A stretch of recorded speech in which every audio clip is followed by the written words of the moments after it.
Hello students, C programming language हम लोग सीख रहे थे। तो सी प्रोग्रामिंग सीखने के पिछली क्लास में मैं प्रोग्रामिंग लैंग्वेज क्या होती है, कितने टाइप की होती है, कौन कौन सी फ्रंट एंड कौन कौन सी बैक एंड लैंग्वेज होती है, ये सारी चीज़ें एग्जाम्पल में हम सारी चीज़ें डिटेल में समझे थे। अब हमारा जो पहला टारगेट है, पहला टारगेट प्रोग्राम कंप्यूटर लैंग्वेज या प्रोग्रामिंग लैंग्वेज सीखने में पहला जो हमारा लैंग्वेज है वो कौन सी लैंग्वेज है? सी लैंग्वेज सीखेंगे। यही सबसे बेसिक लैंग्वेज होती है, बैकएंड की लैंग्वेज है ये, और यही सबसे बेसिक होती है, यहीं से लोग स्टार्ट करते हैं ना। ये सबसे पहले आना चाहिए। देखो अगर मैं सी लैंग्वेज की बात करूँ तो सी लैंग्वेज, कोई भी लैंग्वेज, अगर कोई भी कंप्यूटर की लैंग्वेज सीखो तो हमारा मेन पर्पज़ क्या होता है? हमारा मेन पर्पज़ होता है प्रोग्राम बनाना। प्रोग्राम बनाना, या तो ये कह सकते हो कि कंप्यूटर की कोई भी लैंग्वेज सीखने का सिंपल सा क्या मतलब होता है कि मैं बताया था प्रोग्रामिंग लैंग्वेज की डेफिनेशन में कि एक ह्यूमन बीइंग किसी कंप्यूटर से या किसी मशीन से इंटरैक्ट कर पाए। एक प्रोग्रामिंग लैंग्वेज सीखने का मतलब यही होता है ना कि एक ह्यूमन बीइंग किसी कंप्यूटर से या किसी मशीन से इंटरैक्ट कर पाए। तो जो ये इंटरैक्शन उसका होगा, वो इंटरैक्शन किसके थ्रू होगा? इंटरैक्शन किसके थ्रू होगा? तुम अगर मोबाइल से अपने बातचीत करते हो, बातचीत करने का मतलब तुम अपने मोबाइल में व्हाट्सएप चलाते हो, वो कोई व्हाट्सएप या कुछ किसी से चैट करते हो, ये सारी चीज़ें करते हो, तो किसके थ्रू करते हो? किसी न किसी एप्लीकेशन के थ्रू करते हो ना, किसी न किसी एप्लीकेशन के थ्रू करते हो। और इसी एप्लीकेशन को क्या बोला जाता है? सॉफ्टवेयर बोला जाता है ना। इसी एप्लीकेशन को सॉफ्टवेयर बोला जाता है। अब ये जो एप्लीकेशन होता है ये किससे मिलके बना होता है? ये एप्लीकेशन, ये सॉफ्टवेयर किससे मिलके बना होता है? ये किससे मिलके बना होता है? प्रोग्राम से मिलके बना होता है। तो हमारा देखो मेन मकसद क्या होगा?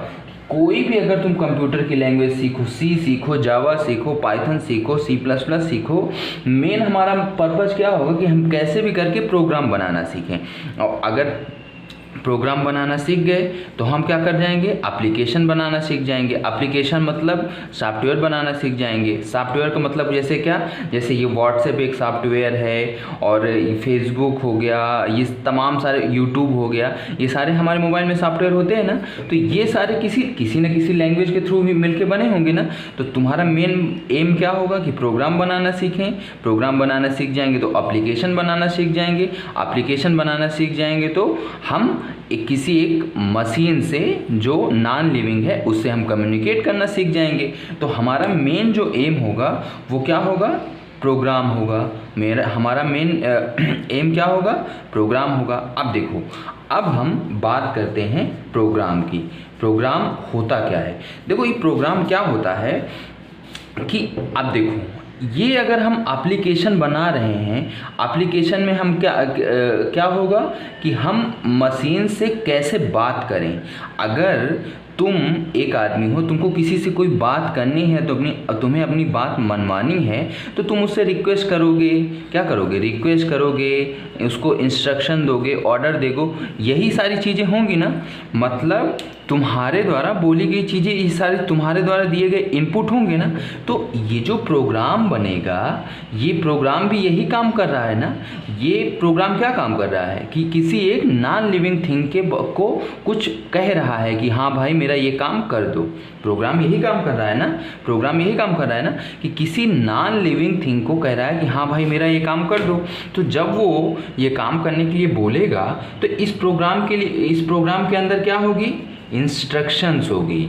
क्या होगी? इंस्ट्रक्शन। इसको कंप्यूटर की लैंग्वेज में इंस्ट्रक्शन बोलते हैं। ठीक, इंस्ट्रक्शन, डेटा और इंस्ट्रक्शन बोल सकते हो ना। इन्फॉर्मेशन होगी, इसको हम इंस्ट्रक्शन बोलें या डेटा बोलें या इन्फॉर्मेशन बोलें, यही सारी चीज़ें होंगी ना इसके अंदर यही सारी चीज़ें होंगी ना। तो तुम ये कह सकते हो प्रोग्राम की डेफिनेशन में कि सेट ऑफ। अब देखो, एक काम तो तुमको करवाना नहीं है, एक तरह से ये समझो कि ये तुम्हारे लिए मतलब बहुत बड़ा टास्क है। तो अगर बड़ा टास्क है तो उसमें एक काम तो तुम करवाओगे नहीं, लाखों करोड़ों काम होंगे ना। जैसे व्हाट्सएप का है तो इसमें देखो लाखों करोड़ों फीचर है ना, जितने ज़्यादा फीचर उतने ज़्यादा वो इंस्ट्रक्शन। तो तुम इसको प्रोग्राम को कैसे डिफाइन कर सकते हो कि सेट ऑफ इंस्ट्रक्शन, क्या डिफाइन कर सकते हो, सेट ऑफ इंस्ट्रक्शन या सेट ऑफ डेटा या set of information is called what, program. समझे ना कि set of instruction is called program. समझ गए ना। अब देखो ये बात हो गई हमारी प्रोग्राम की, प्रोग्राम समझ गए होगे क्या होता है। इसमें कई सारी इंस्ट्रक्शन होती, एक इंस्ट्रक्शन, दो इंस्ट्रक्शन, तीन इंस्ट्रक्शन, इसी तरह लाखों करोड़ों इंस्ट्रक्शन को एक साथ मिला दिए और जब मिला के एक कंबाइन कर दिए तो क्या बन जाएगा, एक प्रोग्राम बन जाएगा। अब देखो फिर अब इसके बाद बारी आती है एप्लीकेशन की या सॉफ्टवेयर की। तो ये एप्लीकेशन और सॉफ्टवेयर क्या होता है। अब देखो ये इसी तरह तुम एक प्रोग्राम बनाए, प्रोग्राम 1, फिर प्रोग्राम 2, प्रोग्राम 3, तो अब इतने बड़े बड़े सॉफ्टवेयर बनाए जाते हैं। अब देखो जितने फीचर उतने प्रोग्राम, तुम ये समझो कोई भी अगर सॉफ्टवेयर तुम मोबाइल में जो यूज करते हो उसमें जितने फीचर हैं उतने ही प्रोग्राम बनेंगे। तो एक सॉफ्टवेयर के अंदर कई सारे प्रोग्राम हो सकते हैं ना, लाखों करोड़ों प्रोग्राम होंगे ना, P100। तो तुम इसको डिफाइन कैसे कर सकते हो कि set of program is called, क्या बोला जाएगा उसको, सॉफ्टवेयर। सेट ऑफ प्रोग्राम या तो तुम कह सकते हो कॉम्बिनेशन ऑफ प्रोग्राम।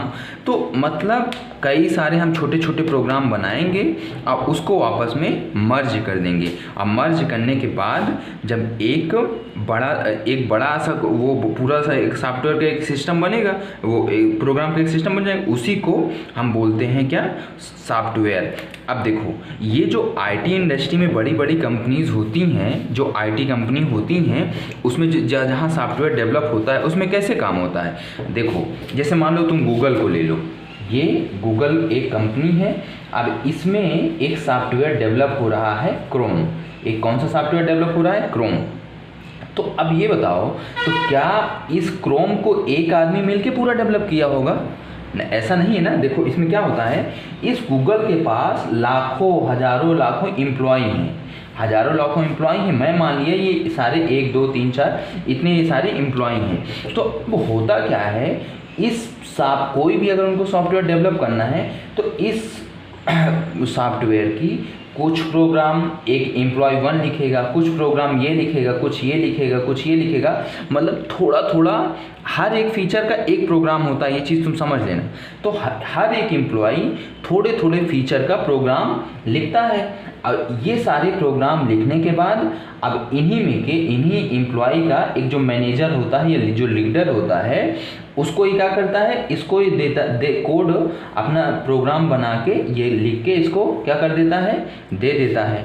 अब देने के बाद क्या होता है कि ये जो मैनेजर है ये सब के प्रोग्राम को एक साथ मर्ज कर देता है। अब मर्ज करके क्या करता है, उसको सॉफ्टवेयर के फॉर्म में बना देता है। और जब सॉफ्टवेयर बन जाता है तो उसको सारी टेस्टिंग फिर आगे की सारी चीज़ें जो भी प्रोसेस होता है। तो तुम समझ गए ना कि सॉफ्टवेयर बनने का क्या प्रोसीजर है, कि हमको सबसे पहले नंबर पे छोटे छोटे प्रोग्राम बनाने पड़ेंगे। और छोटे छोटे प्रोग्राम बनाने के लिए क्या करना होगा, हमको कोई कंप्यूटर की एक लैंग्वेज सीखना होगा और उस लैंग्वेज के थ्रू हम छोटे छोटे प्रोग्राम बनाना सीखेंगे। अब प्रोग्राम बनाना सीख गए तो मतलब एप्लीकेशन बनाना सीख गए, और एप्लीकेशन बनाना सीख गए तो मतलब ये तुम किसी कंप्यूटर से या मशीन से कम्युनिकेट करना सीख गए। समझे ना। अब देखो जो डेवलपर होते हैं, बोलते हैं ना सॉफ्टवेयर इंजीनियर है, डेवलपर है, तो कैसे होता है, बस कोई प्रोग्रामिंग लैंग्वेज सीखा, प्रोग्राम बनाना सीखा, अब प्रोग्राम पहले छोटे छोटे प्रोग्राम बनाएगा, फिर जब बड़े बड़े प्रोग्राम बनाने लगेगा तो बन जाएगा डेवलपर। बस इतना ही होता है। ये बात हो गई हमारी कैसे कोई प्रोग्राम बनता है, समझे ना। अब देखो अब हम जब स्टार्टिंग में सी लैंग्वेज सीखेंगे तो बहुत छोटे छोटे प्रोग्राम लिखेंगे, 10 लाइन 5 लाइन 7 लाइन का। लेकिन जो सॉफ्टवेयर में प्रोग्राम एक्चुअल में प्रोग्राम यूज यूज़ होता है वो हज़ारों लाखों लाइन्स ऑफ कोड होते हैं उसमें। तुम कभी भी देखोगे ना, हज़ारों लाखों लाइन्स ऑफ कोड होते हैं। तो देखो इसको ऐसे समझो, जब तुम छोटे बच्चे थे, जब हम लोग छोटे बच्चे थे, तो सबसे पहले हमको अगर हिंदी या इंग्लिश कोई लैंग्वेज सीखना था, हिंदी या इंग्लिश कोई लैंग्वेज सीखनी थी, तो हम मान लो, मैं लेट से मैं माने ले रहा हूँ, हमको इंग्लिश सीखना था। तो इंग्लिश सीखना था तो सबसे पहले हमने क्या किया, ABCD अल्फ़ाबेट लेटर सीखे थे ना। तो ये यही सारी चीज़ें सीखी थी ना। तो डायरेक्ट तो हमने वर्ड नहीं बना दिया ना, डायरेक्ट तो मैंने अपना नाम नहीं लिख दिया ना। पहले एक एक वर्ड सीखा होगा ना कि ये R है, ये A है, ये V है, ये I है।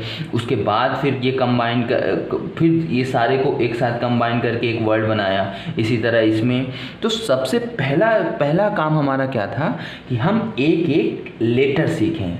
सबसे पहले उसका जो बेसिक एलिमेंट है वो सीखें, सबसे पहला बेसिक एलिमेंट है वो सीखें। यही काम तो किए थे ना। तो सेम चीज़ इंग्लिश एक तरह की लैंग्वेज है, तो यही प्रोग्रामिंग एक तरह की ये भी प्रोग्रामिंग लैंग्वेज ही है ना। तो यहाँ पे जब हम अगर सी लैंग्वेज सीखने जाएंगे तो हम डायरेक्ट इंडस्ट्री लेवल की मतलब सॉफ्टवेयर तो बनाने नहीं लगेंगे ना। पहले क्या करेंगे, छोटे छोटे प्रोग्राम जिसको हम लेटर्स बोल सकते हैं, जिसको हम क्या बोल सकते हैं, छोटे छोटे प्रोग्राम को लेटर्स बोल सकते हैं। पहले छोटे छोटे प्रोग्राम सीखेंगे, और जब प्रोग्राम बनाना सीख जाएंगे तो उसके बाद हम सॉफ्टवेयर बनाना सीख जाएंगे। जैसे यहाँ लेटर्स सीखे थे, लेटर्स के बाद वर्ड बनाना सीख गए ना, उसी तरह प्रोग्राम के बाद सॉफ्टवेयर बनाना तुम सीखोगे। तो इतना समझे ना। अब देखो, अब एक चीज़ ये समझो, अब इसमें बहुत सारी थ्योरी सी लैंग्वेज में है स्टार्टिंग में, वो सारी चीज़ें मैं एक एक करके समझाऊंगा। लेकिन सबसे पहले मैं एक एग्जांपल लेता हूँ और उस एग्जांपल के डायरेक्ट मैं एक प्रोग्राम लिखता हूँ और उस प्रोग्राम के हेल्प से मैं तुमको समझाने की कोशिश करूँगा कौन सी क्या चीज़ें होती हैं। देखो कोई भी चीज़ हो ना, अगर उसको एग्जांपल समझो तो वो ज़्यादा अच्छे से समझ में आती है। तो इसीलिए मैं तुमको समझाने की कोशिश करता हूँ। सबसे पहले मैं एक प्रोग्राम लिखता हूँ और प्रोग्राम के थ्रू तुमको सारे जो थ्योरेटिकल कॉन्सेप्ट हैं वो भी क्लियर करने की कोशिश करूँगा। तो प्रोग्राम में मैं एक सबसे छोटा सा बेसिक सा प्रोग्राम लेता हूँ, एडिशन ऑफ टू नंबर, दो नंबर का एडिशन कैसे करना होता है। देखो ये पहला प्रोग्राम है हमारा, तो इसको ध्यान से समझना, इससे तुमको बेसिक आइडिया ये लग जाएगा ना कि अगर कोई सी प्रोग्राम बनाना है तो उसका बेसिकली स्ट्रक्चर क्या होता है, कैसे उस प्रोग्राम को बनाया जाता है। एक प्रोग्राम अगर सीख जाओगे ना तो सारा सिंटैक्स, कैसे सी प्रोग्राम का सिंटैक्स लिखा जाता है, इन सारी चीज़ों में डाउट नहीं आएगा। ठीक, तो सबसे पहले अगर हमको प्रोग्राम लिखना है छोटा सा 2 नंबर को ऐड करने का, तो हमको क्या करना होगा। देखो कोई भी प्रोग्राम कैसे लिखा जाता है ये सारी चीज़ें मैं अभी बाद में बताऊंगा, पहले बेसिक समझो। देखो सबसे पहले लिखा जाता है हैज़ इंक्लूड stdio.h, फिर उसके बाद होता है हैज़ इंक्लूड conio.h, फिर उसके बाद क्या होता है, उसके बाद होता है void main के बाद फिर ये एक छोटा ब्रैकेट लगता है। फिर क्या होता है, ये void main एक फंक्शन है और फिर इस फंक्शन की बॉडी ओपन होती है, फिर इस फंक्शन की बॉडी ओपन होती है। फिर उसके बाद क्या होता है कि तुमको कोई अगर वेरिएबल चाहिए हो, इंटीजर टाइप का, फ्लोट टाइप का, ये सारी चीज़ें हम आगे डिस्कस करेंगे। पहले एक एक करके, एक में इंटीजर टाइप का, तो हमको अगर 2 नंबर को ऐड करना है तो 2 नंबर तो होने ही चाहिए, 2 नंबर होना चाहिए। अब इनको ऐड करने के बाद कहीं ना कहीं तो रखोगे ना, तो मतलब 1 2 3 वेरिएबल हमारे पास होना चाहिए। तो हम 3 वेरिएबल यहाँ से एज्यूम कर लिए, 3 वेरिएबल हम यहाँ से ले लिए, a b और सम, 3 वेरिएबल हम यहाँ पे ले लिए। ठीक, अब इसके बाद फिर क्या होता है, अब इसके बाद ए बी की वैल्यू हमको क्या करना है, यूजर से लेना है। ए बी की वैल्यू यूजर से लेना है। यूजर से लेने का मतलब क्या है, जैसे तुम एटीएम में पैसा निकालने जाओ तो तुमसे पहले सारी डिटेल इंटर करवाता है ना, inter your pin, inter your amount, ये सारी चीज़ डिटेल इंटर करवाता है, तो उसी को बोला जाता है कि यूजर से वैल्यू लेना। कैलकुलेटर यूज करते हो ना, पहले वैल्यू को इनपुट करते हो तब वो तुमको आउटपुट देता है ना। तो इसी तरह ये जो हमारा प्रोग्राम है इसमें जो इनपुट लेना है वो यूजर से लेना है। तो यूजर से अगर इनपुट लेना है तो हमेशा ध्यान रखना, सी लैंग्वेज में अगर तुमसे कहीं भी बोले कि यूजर से इनपुट लेना है तो याद रखना हमेशा कॉमन सी 2 लाइन तुमको लिखना ही होता है। प्रिंट एफ में लिखना है enter the value of A and B, मतलब ए बी की वैल्यू इंटर करो। फिर उसके बाद स्कैनएफ में ध्यान रखना %d, सारी चीज़ें क्या होती हैं मैं ये धीरे धीरे करके अभी तुमको बाद में समझ में आएंगी, अभी स्टार्टिंग है, पहले इसका बेसिक समझो। ये %d इतना ध्यान रखना है। %d जो होता है, अगर कोई इंटीजर टाइप का यूजर से इनपुट ले रहे हैं तो यहाँ पे हम %d का यूज करते हैं, %d a, %d b, ठीक। अब फिर उसके बाद इससे क्या होगा, ए बी की वैल्यू हमको मिल जाएगी। और जब ए बी की वैल्यू मिल जाएगी तो सम इज इक्वल टू क्या कर देंगे, ए प्लस बी कर देंगे। और जब sum is equal to A plus B कर देंगे तो हमारे ये क्या करेगा, 2 नंबर जो हम इनपुट यहाँ पे किए रहेंगे वो वैल्यू यहाँ पे इनपुट करके इस सम में स्टोर कर देगा। अब हमारा काम क्या बचेगा, प्रिंट एफ कर दो। तो प्रिंट एफ करने के लिए सम इज के बाद %d और %d सम ये कर दो। और फिर इसके बाद ये, अब फिर इसके बाद सबसे लास्ट में क्या करो, इसकी बॉडी हो जाएगी क्लोज, और इसकी बॉडी हो जाएगी क्लोज ना, मेन ये इसका मेन फंक्शन का वो क्लोज। और फिर लिख दो गेट सी एच लिख दो। और फिर ये इसके बाद ये इसका वो ख़त्म, ठीक। अब देखो ये हमारा एक छोटा सा प्रोग्राम है जिसमें हमने ये समझा कि 2 नंबर को कैसे जोड़ते हैं।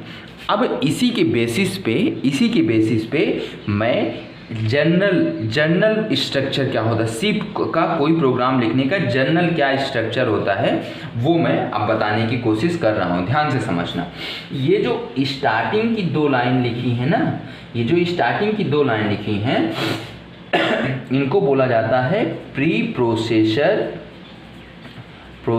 डायरेक्टिव। इनको बोला जाता है प्री प्रोसेसर डायरेक्टिव। ध्यान रखना, ये जो हैज़ इंक्लूड करके जो लाइंस लिखी होती हैं इनको बोला जाता है प्री प्रोसेसर डायरेक्टिव। ध्यान से सुनना, अभी तुमको सब कुछ समझ में आएगा, एक एक चीज़ें मैं सब कुछ क्लियर करूंगा। अभी स्टार्टिंग है ना, तो पेशेंस रखोगे तो सब कुछ समझ में आएगा। तो सबसे पहले जो सी प्रोग्राम में लिखा जाता है वो क्या लिखा जाता है, प्री प्रोसेसर डायरेक्टिव। क्या लिखा जाता है, प्री प्रोसेसर डायरेक्टिव। ये ऐसी कई सारी होती हैं, जैसे stdio.h, conio.h, math.h, ये stdlib.h, ये सारी चीज़ें होती हैं। फिर उसके बाद दूसरे नंबर पे ये दूसरे नंबर पे तुम यहाँ पे अगर करना चाहो तो ग्लोबल डिक्लेरेशन होता है, लेकिन अभी के लिए मैं तुमको कंफ्यूज नहीं करना चाहता, तुम बाद में उसको बताऊंगा। यहाँ पे कुछ नहीं, यहाँ पे ग्लोबल डिक्लेरेशन होता है, लेकिन अभी के लिए उसको स्किप करो क्योंकि हमको चीज़ों को आसान रखना है, वो बाद में समझ में आ जाएगा। पहले नंबर पे प्री प्रोसेसर डायरेक्टिव होती है। दूसरे नंबर पे ये क्या है, दूसरे नंबर पे ये हमारा है मेन फंक्शन। दूसरे नंबर पे हमारा क्या है, मेन फंक्शन। तो यहाँ पे मेन फंक्शन लिखा जाएगा। हमेशा ध्यान रखना, प्रोग्राम में एक फंक्शन तो कम से कम होगा ही होगा। अब वो फंक्शन कौन सा होता है, मेन, ये हमारा होना ही होना होगा है।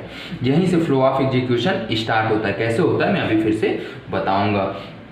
इसके बाद जो होता है ये इसकी बॉडी स्टार्ट होती है। ये फंक्शन है तो इस फंक्शन की बॉडी स्टार्ट होगी। अब जब बॉडी स्टार्ट होगी तो इस बॉडी के सबसे ऊपर जो है क्या होगा, लोकल वेरिएबल डिक्लेरेशन। क्या होगा? Local variable declaration. याद रखना, लोकल लिखना, यहाँ पे होता है ग्लोबल और यहाँ पे होता है लोकल। तो लोकल वेरिएबल डिक्लेरेशन, इसको लोकल क्यों बोला जाता है पता है? लोकल इसलिए बोला जाता है कि ये जो यहाँ पे तुम वेरिएबल डिक्लेयर किए हो, इसको केवल जिस फंक्शन के अंदर लिखे हो उसी फंक्शन के अंदर ही तुम केवल यूज कर सकते हो। अगर हम इसकी ये यहाँ पे ब्रैकेट, ये फंक्शन क्लोज हुआ है, इसके बाहर अगर कहीं यूज करना चाहें तो हम नहीं कर पाएंगे, ठीक। इसीलिए इसको क्या बोला जाता है? लोकल वेरिएबल डिक्लेरेशन, ठीक। अब ये हो गया लोकल वेरिएबल डिक्लेरेशन। इसके बाद फिर उसके बाद ये जो प्रिंटफ स्कैनफ लिखा है, इसको क्या बोलते हैं? प्रिंटफ स्कैनफ को क्या बोलते हैं? स्टेटमेंट। प्रिंटफ स्कैनफ, ये सारी चीज़ें जो यहाँ पे हमारी आती हैं, इसको बोलते हैं स्टेटमेंट, ठीक। अब स्टेटमेंट के बाद फिर क्या है? यहाँ पे लॉजिक लिखोगे ना, यहाँ पे प्रोग्राम का हमारे लॉजिक क्या है? लॉजिक लिखोगे। लॉजिक लिखने के बाद ये क्या है? ये फिर से स्टेटमेंट आ जाएगा। लोग क्या करते हैं ना, इन सारी चीज, लॉजिक को भी, इन सबको स्टेटमेंट के अंदर काउंट करते हैं। तो तुम्हारी जैसी मर्जी, जैसा करना हो। देखो मैं अलग अलग चीज़ों को रख रहा हूँ। स्टेटमेंट प्रिंटफ स्कैनफ को मैं माना, बाकी ये जो हमारा पार्ट है ये लॉजिक है, और फिर से ये स्टेटमेंट, और सबसे लास्ट में होता है गेट सी एच, और फिर इसके बाद ये क्लोज। तो ये जो हमारा प्रोग्राम का है जनरल स्ट्रक्चर हो जाएगा। ये प्रोग्राम का क्या हो जाएगा? General structure. हमेशा ध्यान रखना, कभी गलती नहीं होगी अगर ये चीज़ समझ गए तो। सबसे पहले प्री प्रोसेसर डायरेक्टिव होती है, फिर मेन फंक्शन होता है, फिर उस मेन फंक्शन की बॉडी ओपन होगी, फिर लोकल वेरिएबल डिक्लेरेशन होता है, फिर क्या होगा? उसका यूज़र से इनपुट लेना है तो स्टेटमेंट प्रिंटफ स्कैनफ वाला, फिर लॉजिक, और फिर इसके बाद फिर स्टेटमेंट, और फिर गेट सी एच, फिर ये बॉडी क्लोज। ये इसका बेसिक स्ट्रक्चर होता है। ये हमेशा ध्यान रखना। ये आगे चल के जैसी जैसी इसमें चीज़ें ऐड होती जाएंगी ये मॉडिफाई होगा, लेकिन अभी के लिए ये इतना ही ध्यान रखो। आगे और मॉडिफाई करके और इसको हम चेंज करेंगे। अब देखो, ध्यान समझना होता क्या है। देखो, ये जो होता है प्री प्रोसेसर डायरेक्टिव, इसका क्या काम होता है? जो तुम प्रोग्राम में यूज कर रहे हो नीचे, यूज कर रहे हो, इनको तुमको सी लैंग्वेज को बताना होगा ना, कि हाँ हम इसको यूज करने जा रहे हैं। तो देखो, एक तरह से ये कह सकते हो कि जैसे तुम यहाँ अपने प्रोग्राम में प्रिंटफ यूज किए हो, और इसके बाद स्कैनफ यूज किए हो, और एक यूज किए हो यहाँ पे गेट सी एच यूज किए हो। ये तीन चीज़ यूज किए हो ना, ध्यान से सुनना, ये तीन चीज़ यूज किए हो। ये जो फंक्शन तुम यूज करते हो, इसको सी के टर्म में बोला जाता है प्री डिफाइंड फंक्शन। सी के टर्म में क्या बोला जाता है? प्री डिफाइंड फंक्शन, ठीक। ये सारे क्या है? प्री डिफाइंड फंक्शन हैं। अब देखो, ये फंक्शन को तुम क्या एज्यूम करो? एज अ चाइल्ड एज्यूम करो। अब ये जो बेटा है, ये जो लड़का है, ये किसी न किसी फैमिली का मेंबर तो होगा ही होगा ना, ये किसी न किसी की फैमिली का मेंबर होगा ही होगा ना। तो मान लो इसके पापा का नाम है stdio.h। इसके पापा का नाम है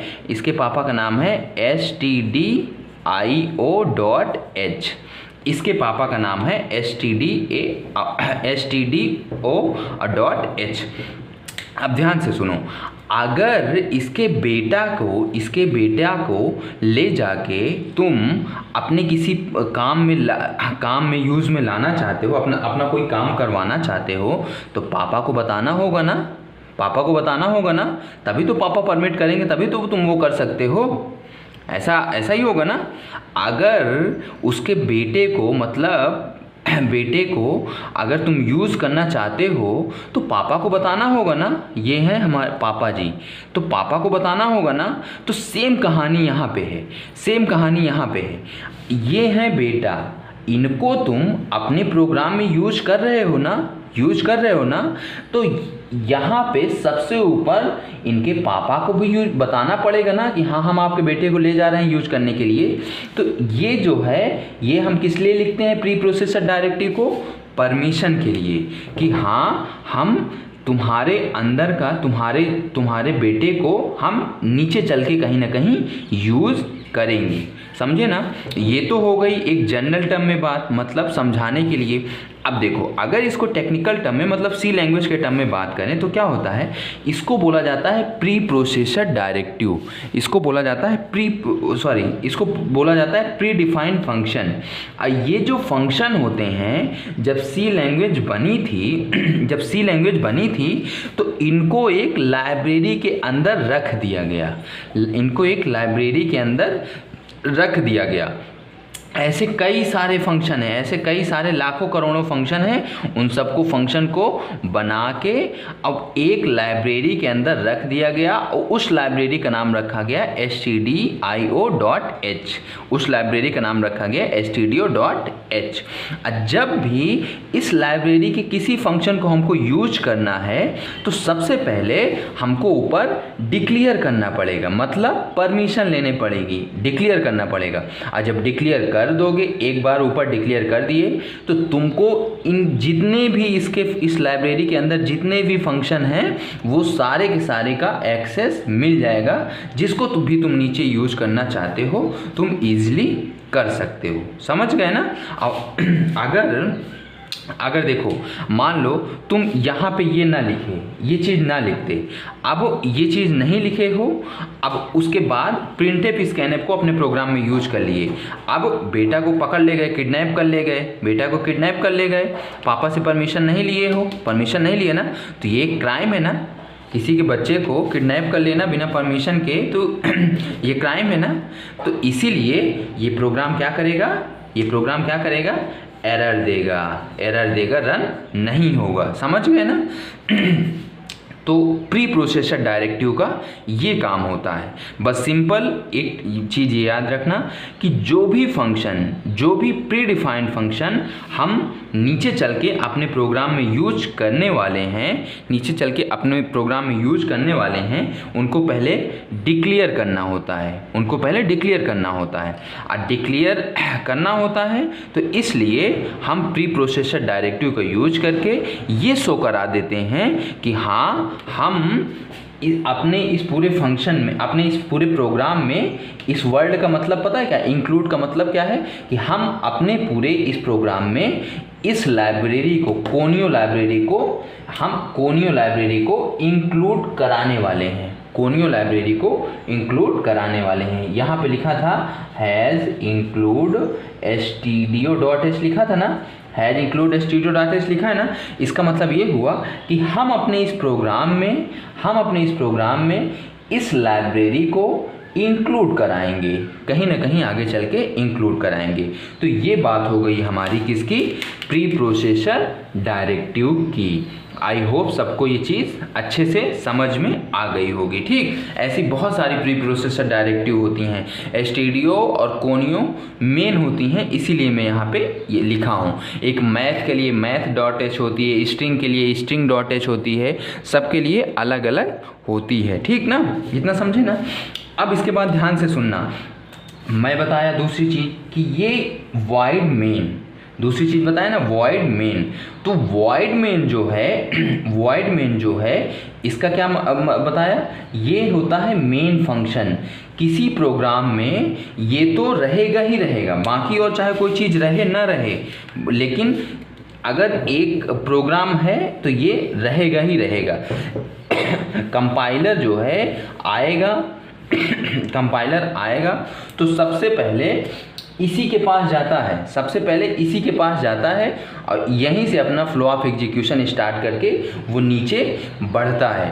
तो ये समझ लेना, ये मेन फंक्शन है, ये हर प्रोग्राम में रहेगा ही रहेगा। बस इसका सिंटेक्स याद रखो, बाकी और इसमें कोई खास चीज़ नहीं है। अब फिर इसके बाद ये हो गई मेन फंक्शन की बात। अब मेन फंक्शन के बाद जो है अगली चीज़ जो आती है वो अगली चीज़ क्या आती है, ये वेरिएबल का डिक्लेरेशन। वेरिएबल का डिक्लेरेशन का क्या मतलब होता है, ध्यान से समझना, ये चीज़ इंपॉर्टेंट है। वेरिएबल का डिक्लेरेशन का मतलब ये है कि मान लो ये हमारा क्या है, ये हमारा है कंप्यूटर, ये हमारा कंप्यूटर है। अब इस कंप्यूटर के अंदर क्या होगी, मेमोरी लगी होगी। अब इसकी मेमोरी को हम थोड़ी देर के लिए बाहर निकाल लिए, ये है इसकी मेमोरी, ये है इसकी मेमोरी।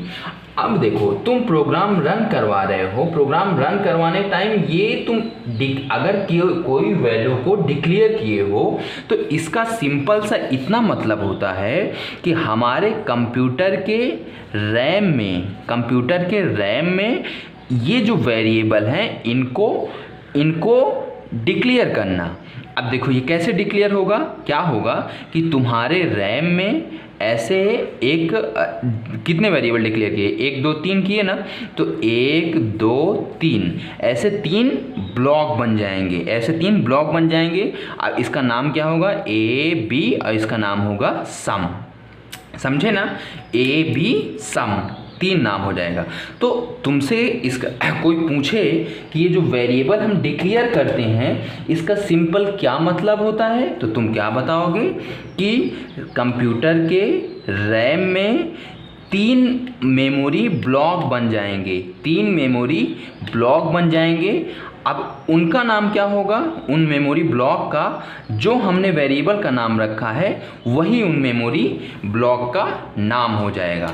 अब ध्यान से सुनना, सी लैंग्वेज में सबसे स्टार्टिंग में इस मेमोरी ब्लॉक के अंदर जब तक हम अभी यहाँ कोई वेरिएबल इसमें असाइन नहीं किए ना, अगर a बराबर 2 रख देते तो यहाँ पे 2 आ जाता, लेकिन अभी हमने यहाँ कोई चीज़ नहीं असाइन किया ना, तो इसमें अभी क्या होगी, गार्बेज वैल्यू रखी होगी। इन सब में क्या रखा होगा, गार्बेज वैल्यू रखी होगी। तो समझे ना इस लाइन का क्या मतलब, लोकल डिक्लेरेशन का क्या मतलब है कि हम कंप्यूटर के रैम में जो वेरिएबल डिक्लेयर किए हैं उस वेरिएबल के नाम से मेमोरी ब्लॉक क्रिएट करना। पहला चीज़ ये याद रखना। दूसरा चीज़ ये ध्यान रखना कि ये जो मेमोरी ब्लॉक होते हैं इसमें सबसे पहले स्टार्टिंग में कैसे वैल्यू होंगी, गार्बेज वैल्यू होंगी, पहला चीज़ हो गया। दूसरी चीज़ ये चीज़ ध्यान रखना कि जैसे ही ये जिस फंक्शन का ये वेरिएबल है जैसे ही ये ख़त्म होगा, मतलब यहाँ पे हम आएंगे तो ये क्या होगा, जैसे ही ये फंक्शन ख़त्म होगा, ये मेन फंक्शन का वेरिएबल था, जैसे ही मेन फंक्शन ख़त्म होगा तो ये पूरे के पूरे ब्लॉक जो हैं क्या हो जाते हैं, डिलीट हो जाते हैं, मतलब डिस्ट्रॉय हो जाते हैं। इतना समझे ना।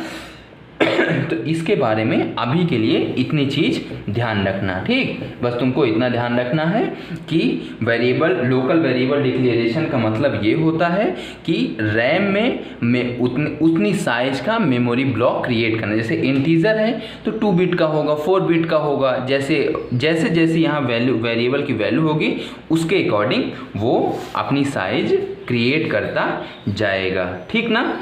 अब ये इसकी बात हो गई। अब देखो ये चीज़ सिंपल सा, इसमें कोई समझने की चीज़ नहीं है, ये प्री डिफाइंड फंक्शन होता है। इसको बस याद कर लो कि जब भी हमको यूजर से इनपुट लेना है तो ये 2 लाइन लिखना ही लिखना पड़ेगा। अब यहाँ पे ये जो कोटेशन है, ये इस कोट्स डबल कोट्स के अंदर लिखा है, इसको तुम कुछ भी लिख सकते हो तुम्हारी मर्जी के अकॉर्डिंग। जो चीज़ यहाँ लिखोगे वही तुमको आउटपुट स्क्रीन मतलब कंसोल स्क्रीन में दिखाई देगा। तो ये प्रिंटफ और स्कैनफ का यही सिंटेक्स होता है, ध्यान रखना। ये %d इंटीजर वैल्यू हम इनपुट ले रहे हैं इसलिए %d लगा है। एंड क्या है, ये एड्रेस को रिप्रेजेंट करता है इसलिए यहाँ एंड है। ये सारी चीज़ें आगे पॉइंटर में आएंगी, तो अभी के लिए इसको स्किप करो। फिर इसके बाद लॉजिक वाला पार्ट है, तो लॉजिक ये यहाँ पे ये सम करना है तो इसलिए लिखा है, बाकी डिफरेंट प्रोग्राम में डिफरेंट होगा, तो ये सारी चीज़ें। फिर इसके बाद उसको प्रिंट करवाने के लिए ये इसका सिंटेक्स है। फिर गेट ch आता है। गेट ch जो है अभी जो तुमको स्टार्टिंग में बताया था, ये क्या है, एक घर बना है, उस घर का जो मेन गार्जियन है उसका नाम है conio.h। अब उसका उस Conio.h का ये है पापा जी। अब इनके घर में एक बच्चा पैदा हुआ जिसका नाम get.ch था, जिसका नाम get, ऐसे बहुत सारे हैं, बहुत सारे बच्चे इनके पैदा किए, पूरी एक क्या 10-15 क्रिकेट टीम है। अब उसमें से एक का नाम है, बड़े वाले लड़के का इनके get.ch। तो सेम चीज़ यही है, Conio.h एक लाइब्रेरी है और उस लाइब्रेरी में एक प्री डिफाइंड फंक्शन है get.ch, और वही फंक्शन यहाँ पे यूज़ किया गया है। इसका क्या काम है, इसका क्या काम होता है, ये स्क्रीन को रोकने का, इसको स्क्रीन को रोकने के काम में आता है। देखो जैसे ही तुम प्रोग्राम लिखते हो, लिखने के बाद रन कराते हो, रन कराने के बाद एक स्क्रीन शो होती है ना, इसको बोलते हैं, याद रखना, कंसोल स्क्रीन या आउटपुट स्क्रीन। तो इसमें जो तुम्हारा आउटपुट होगा वो शो होता रहेगा ना, जो तुम्हारा आउटपुट होगा वो शो होगा। अब देखो, अब ध्यान से सुनना, अगर ये get.ch तुम नहीं लगाए हो, तुम्हारे प्रोग्राम में get.ch नहीं है, तो ये जो कंसोल वाली स्क्रीन है ये तुरंत ओपन होगी, और ओपन होने के बाद हल्का सा ब्लिंक करेगी, और ब्लिंक होने के बाद क्लोज हो जाएगी। ब्लिंक करेगी, अब ब्लिंक होने के बाद क्लोज हो जाएगी। अब जैसे ही तुम यहाँ पे प्रोग्राम में लिख दोगे get.ch, तो get.ch का मतलब होता है, get.ch का मतलब कैरेक्टर। तो इसका मतलब ये हुआ कि जब तक तुम कीबोर्ड से कोई एक कैरेक्टर उसको गेट मतलब दे नहीं दोगे, तब तक ये तुम्हारी स्क्रीन को रोक के रखेगा। तो जब जैसे कोई प्रोग्रामिंग का इंटरव्यू देने जाओ तो इसमें लोग ऐसे ही क्वेश्चन पूछे हैं कि कौन सा ऐसा फंक्शन है जो स्क्रीन को रोकने के लिए का काम करता है, तो ये get.ch है। इसका क्या काम है कि कंसोल स्क्रीन में जब तक तुम कोई एक कैरेक्टर इनपुट ना दे दो, तब तक ये क्या करता है, तब तक हमारी कंसोल स्क्रीन को रोक कर रखता है। अब ये हो गई बात get.ch की। get.ch के बाद ये प्रोग्राम का क्लोज। तो ये सारी बातें हमारी आज की हो गई, ठीक, ये सारी चीज़ें आज की हमारी हो गई। अब देखो एक चीज़ और लास्ट में जाते समझ लो, ये मैं यहाँ पे लिखा था ना, हैज़ इंक्लूड stdio.h, दूसरा चीज़ लिखा था हैज़ इंक्लूड Conio.h। अब तुम इसका मतलब समझो, क्या समझोगे, ये जो stdio लिखा है इसका फुल फॉर्म क्या होता है? तो ध्यान रखना, इसका फुल फॉर्म होता है स्टैंडर्ड इनपुट आउटपुट .h, इसका console input output .h। STD से हो गया मतलब standard IO input output, CON से हो गया कंसोल इनपुट आउटपुट, ये इसका फुल फॉर्म हो गया। अब अगले वीडियो में हम ये समझेंगे कि प्रोग्राम को हम लिख लेते हैं, लिखने के बाद कंपाइलर के पास जाता है, तो कंपाइलर उसको कैसे एग्जीक्यूट करता है, कैसे चेक करता है प्रोग्राम सही है गलत, ये सारी चीज़ें अगले वीडियो में हम देखेंगे। अगले वीडियो तक हमारे साथ बने रहो। Thank you.